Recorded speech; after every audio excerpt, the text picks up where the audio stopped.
अस्सलाम वालेकुम व्यूवर्स।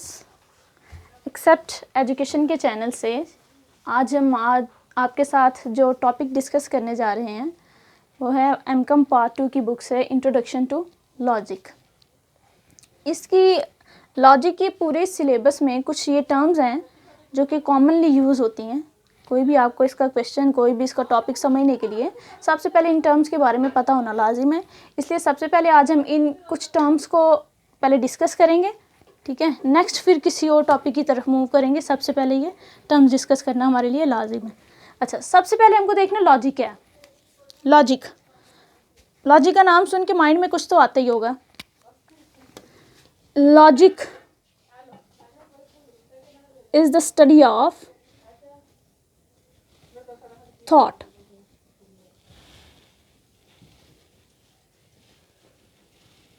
देखिए जी, अगर मैं कहूँ कि logic is the study of thought, यानी कि आपकी सोच का इल्म है, तो गलत तो नहीं होगा, सही है ना।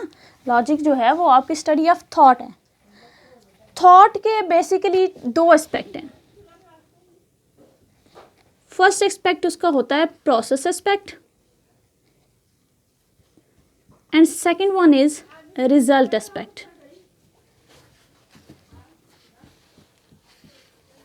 प्रोसेस एस्पेक्ट में क्या होता है, जब आपका थिंकिंग प्रोसेस चल रहा होता है। रिजल्ट एस्पेक्ट में क्या होता है, थिंकिंग प्रोसेस के बाद जब आप किसी ना किसी कंक्लूजन पे पहुंच जाते हो। Basically logic deal with it. Logic जो है वो आपकी रिजल्ट एस्पेक्ट के साथ डील करती है। अच्छा, लॉजिक के अलावा 2-3 और सब्जेक्ट हैं जो कि आपके थॉट के साथ, आपकी थिंकिंग के साथ डील करते हैं। उनमें है जी, नंबर 1 पे आपकी साइकोलॉजी। साइकोलॉजी भी आपके माइंड को पढ़ती है। उसके बाद सोशियोलॉजी। सोशियोलॉजी भी, साइकोलॉजी जहाँ इंडिविजुअल पे डील करती है, सोशियोलॉजी आपको एज अ ग्रुप डील करती है। और history.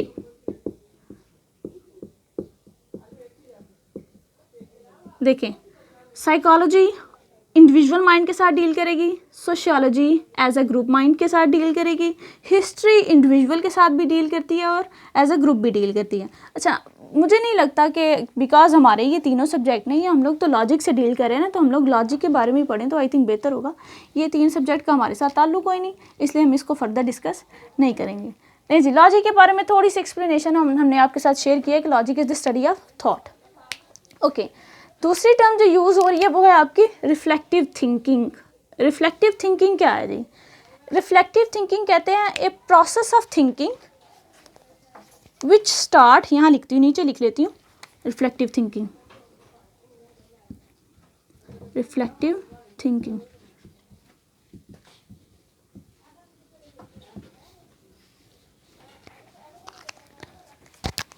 a process of thinking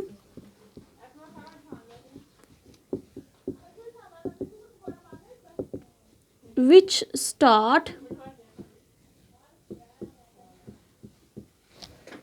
with the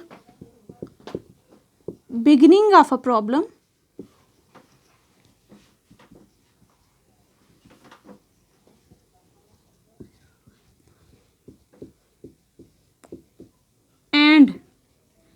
and as soon as the problem is over।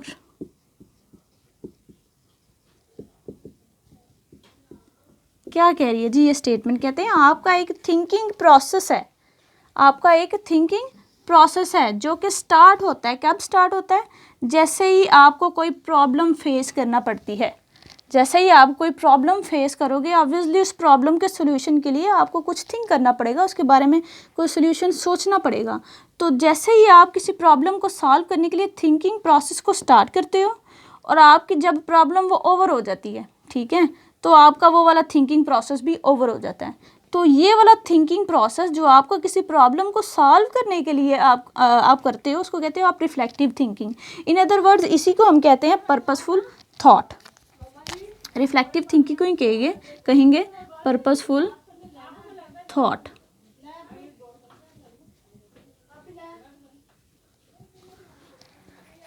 Okay ji, logic भी हो गया, रिफ्लेक्टिव थिंकिंग भी हो गया। अब देखते हैं जी आर्ग्यूमेंट। अच्छा, लॉजिक में सबसे ज़्यादा बात जो आप सुनोगे ना, वो आप सुनोगे आर्ग्यूमेंट। कोई भी टॉपिक करो, सबसे पहले आर्ग्यूमेंट आर्ग्यूमेंट आर्ग्यूमेंट। आर्ग्यूमेंट क्या होता है जी? Argument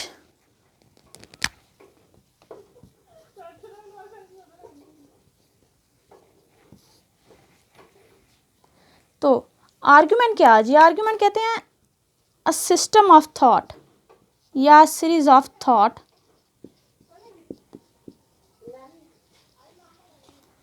in which the earlier propositions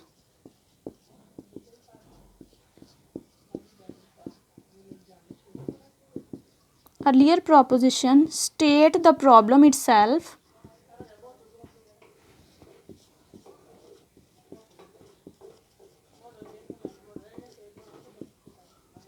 and last proposition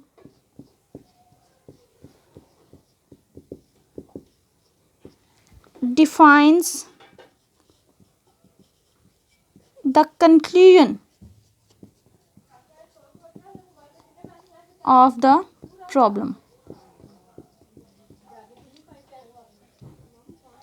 क्या लिखा जी? मैंने कहा जी series of thought in which the earlier propositions state the problem itself and last proposition define the conclusion of the problem. देखें, सबसे पहले तो देख लेते हैं ये क्या है, प्रोपोजिशन क्या है। प्रोपोजिशन बेसिकली जिसको आप कहते हो ना, इंग्लिश में आप जिसको कहते हो सेंटेंस, सेंटेंस, उसी को यहाँ हम प्रोपोजिशन कंसीडर करेंगे, ठीक है। लेकिन इंडिविजुअली तौर पे प्रोपोजिशन देख रहे हो तो प्रोपोजिशन कहते हैं कि जब आपके ह्यूमन माइंड में, ठीक है, कोई दो या दो से ज़्यादा जो कंसेप्ट जो होते हैं, आपका माइंड अगर दो या दो से ज़्यादा कंसेप्ट डिवेलप करता है तो उन्हीं कंसेप्ट को जब आप अपने माइंड में कंट्रास्ट करते हो, ठीक है, उनका कंपैरिजन करते हो, तो आपके माइंड का जो एक एग्रीमेंट या डिसएग्रीमेंट की पोजीशन कायम होती है आपके माइंड में। या तो दोनों आर्ग्यूमेंट या दोनों दलाइल आपके जो होंगे, या तो वो दोनों एक दूसरे के साथ मैच कर रहे होंगे, ठीक है, दोनों एक दूसरे को सपोर्ट कर रहे हैं या दोनों एक दूसरे के अगेंस्ट जा रहे हैं।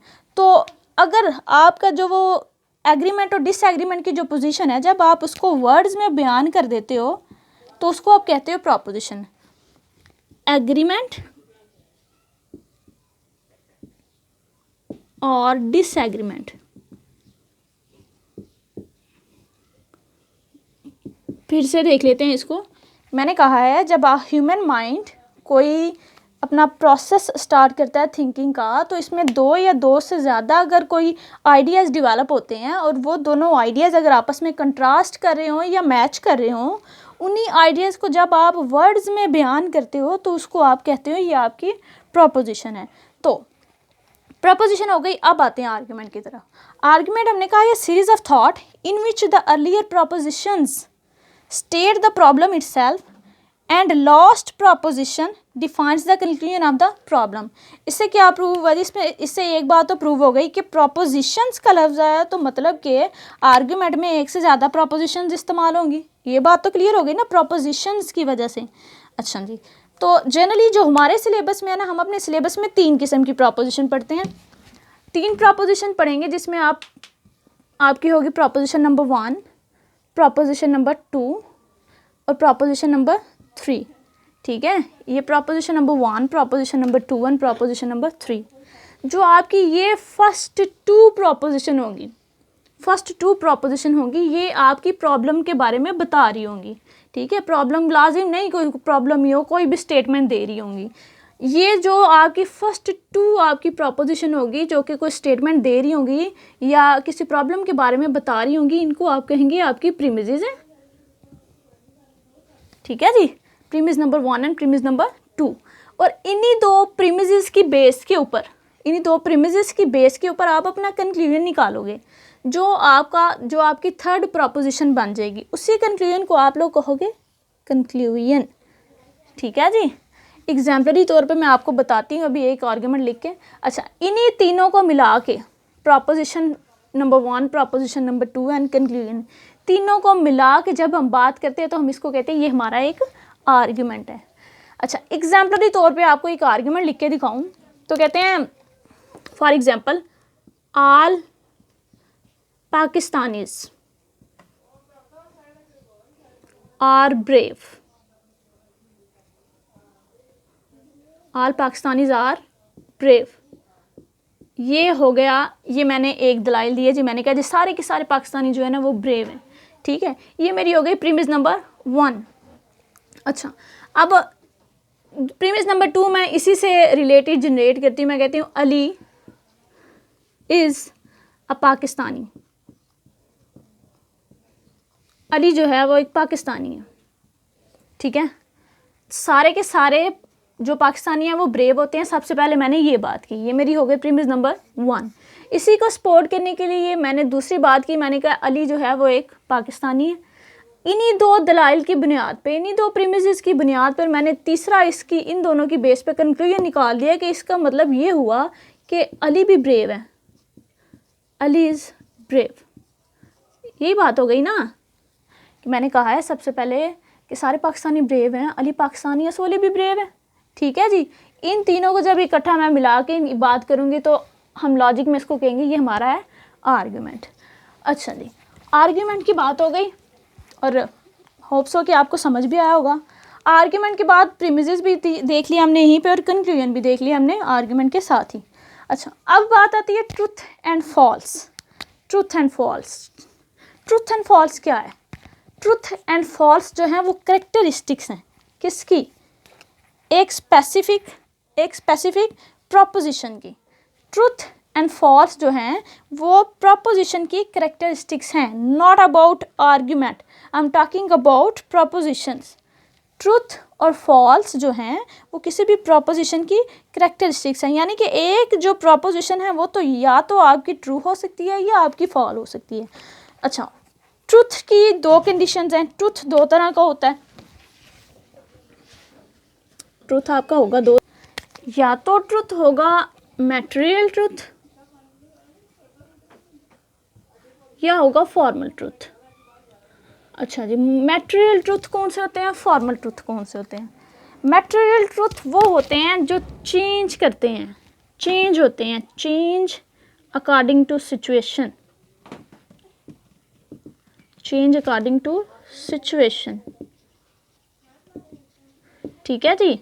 लाइक अगर मैं इस टाइम कहूँ कि बाहर बारिश हो रही है, बारिश हो रही है, ये उसी सूरत में ट्रुथ होगा हमारा अगर बाहर बारिश हो रही होगी, यानी कि ये आपके कंडीशनल हैं, कंडीशन पे डिपेंड करते हैं, ठीक है।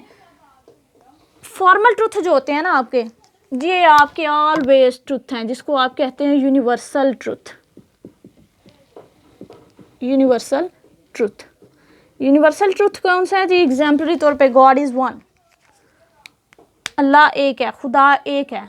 ये किसी सूरत ये ट्रुथ चेंज नहीं हो सकता।